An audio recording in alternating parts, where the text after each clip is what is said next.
Hi everyone, this is Jim. Welcome to this postmortem of my Blitz game number 725. Start off with d4 here. I decided to try out the Stonewall attack. And I've been playing this in my Blitz games and I've had good luck with it. So it starts off with e3. And if black goes d5, we get into kind of the main lines of the Stonewall attack. But the thing is, you can play this against almost any setup. So when he goes c5, for example, you just go c3. You want to get this pawn triangle going here with the pawns on d4, e3, and f4 to give you a very solid center. So you don't want to allow the c pawn to undermine that. So you bring your c pawn forward to continue to defend the center. He decided to go ahead and exchange here. I took back, and you can see we're already out of the opening book. But even though you're not in the opening book, you have a definite plan that you can follow, and your opponent may be completely without a plan at this point. Let's see, he went e6, go bishop d3. Want to get the bishop out, push the pawn forward, and then bring the knight out. The key is to get the pawn to f4 before the knight comes to f3, but well, this bishop d3 move is often useful, setting up, and you know you want it on this diagonal anyway. That's the plan, is to keep this diagonal free and look for quick attacks along the towards h7. Let's see, he goes knight c6. Yeah, black is playing very reasonably, by the way. Let's see, I played a3 here. This is a little bit of a sidestep from the plan, but I didn't want the knight coming in here to b4. That would chase the bishop off this diagonal, and it would kind of upset the mix. So this is one case where I had to throw in a move that was not part of the plan, but all the other moves are part of the plan here. Let's see, he goes bishop e7. I go f4. He goes d6. Yeah, I just wanted to mention that if you look at this with the chess engine or an opening book, it's going to rate this as about even. So you are giving up the opening advantage, but I think sometimes the chess engine tends to underrate these positions a little bit. We'll find an instance of this later. So let's just continue on. He went d6 here. The way the engine thinks black should get equality here, just for your information, is to continue with a6. That's to prepare b5, I guess. Knight to f3, b5, castles, and bishop b7. So it likes this kind of setup. It makes some sense. You know, I've kind of opened up this light squared diagonal for my bishop, but well, he can use the other light squared diagonal for his bishop. The center will be open in both cases, as long as he doesn't push that d pawn forward. So about an even position. I guess I accept that. Anyway, but he went d6 here, and now somehow I have some slight opening edge. Let's see, he went h6. I castled, and he castled, and he went, let's see, I went knight bd2. He went knight to d5. Cancel that. He went knight to d5,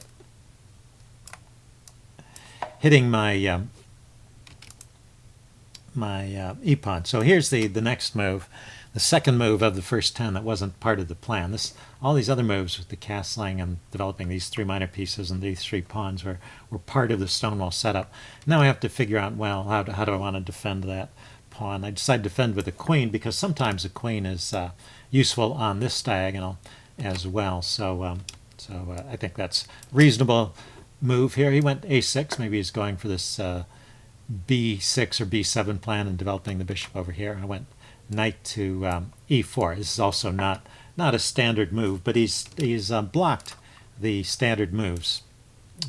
One of the standard moves being knight to e5 there, but he's got that covered. So he's got a system which prevents me from playing my standard moves. But as I said earlier, or maybe in the live commentary, what the Stonewall gives you, even if your initial setup is a little bit blunted, is it gives you a long game, and we'll see the effect of that in this game. Let's see, he played f5 to kick my knight away.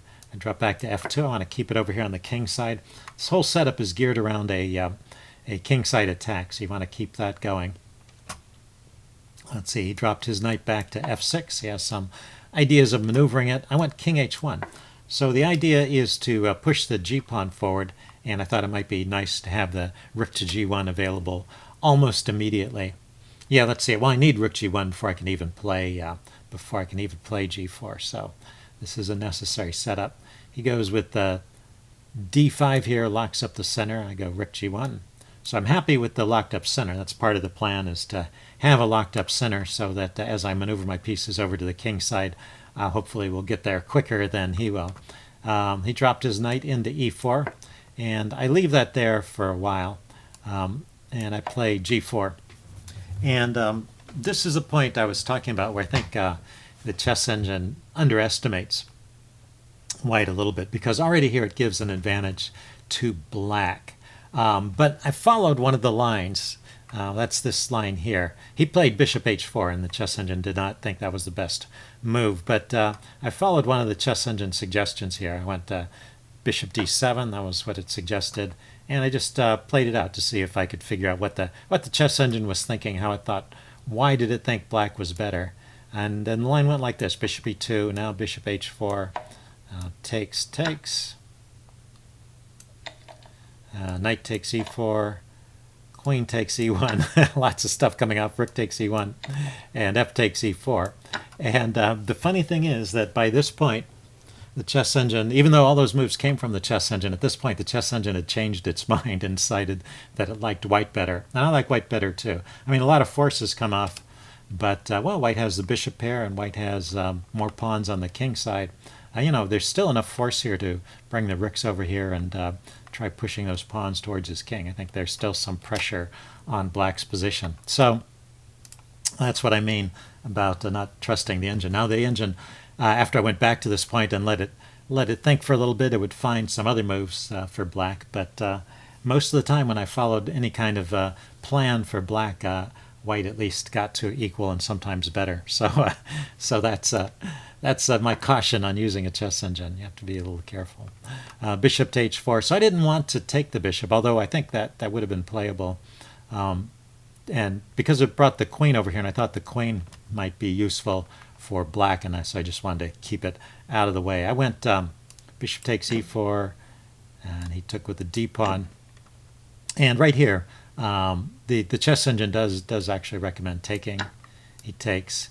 And, well, there's one plan here I didn't realize. So, say bishop d2, get the bishop off the back rank, knight d7, bringing the knight around to the king side, and then rook to g3. This is the move I didn't see. So this kind of allows me to come over here and chase the queen away. The knight's covering this pawn, so the queen's going to have to go back to f3 or somewhere like that. Yeah, I guess queen f3 is the only move after rook to h3. So I didn't really have to worry about his queen hanging around here on the king side, and I gained a tempo on the queen, and actually the chess engine thinks white's significantly better there. Anyway, I went with knight to e5. It's often a good square for the knight, and so he just traded it off. I took with the d pawn again. I'm just trying to keep my pawns moving towards his king over here, helping the king side attack somehow. Let's see, he played bishop to d7, getting his bishop off the back rank. I followed suit. He went bishop to b5 here. And I went rook to d1, placing the rook opposite his queen. So he harassed my rook right away, chased it off with that good square. It's a good move by black. I went here, and now he dropped his bishop back to c6. So chess engine likes rook c8 here. I think this line also just ended up in basically an equal position, but black gets into a little bit of trouble, so it's probably interesting to look at this. After rook c8, I might play something like rook g2. In fact, the chess engine has a way for black to win a pawn here, which I needed to be aware of, which I wasn't quite. It's bishop takes. And if I take with the rook, he's going to grab the g pawn at the end.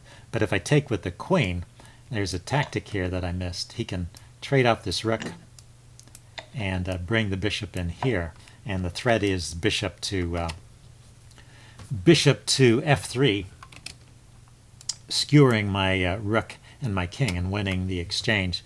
And it's no really good way to deal with that.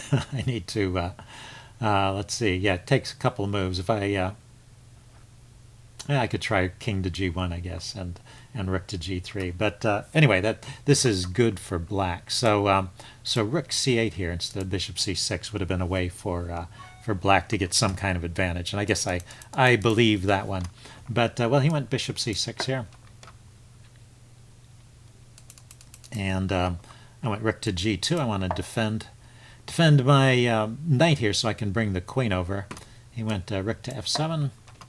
Went bishop to b4. I was planning bishop b4 anyway to harass his rook and also to control this f8 square so he can't double rooks on the f file.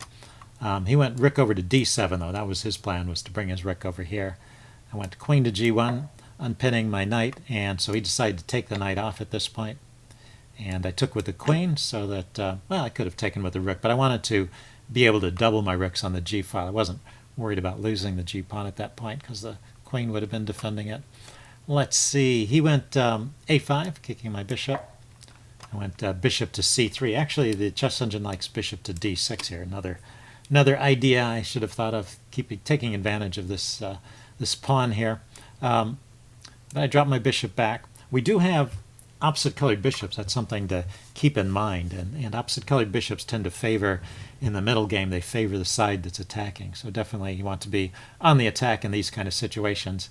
And now he was actually really short of time. What's happened is that we've played a long game, and I've got a significant edge on the clock, and he's got to move quickly. And he starts to get into trouble in a hurry. And because my pieces are poised for the attack, you know, little missteps can lead to big consequences. So his first mistake is queen to e8.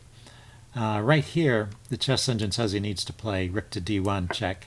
And let's see, I could try and hold on to things, but he could trade rooks and grab the g-pawn like this and support it like this. But with h3, well, the chess engine rates this as about equal. So nothing, there was no advantage to black in that position, but there is a way for him to at least maintain equality. After queen to e8, he's actually much worse. In fact, if I played the best move here,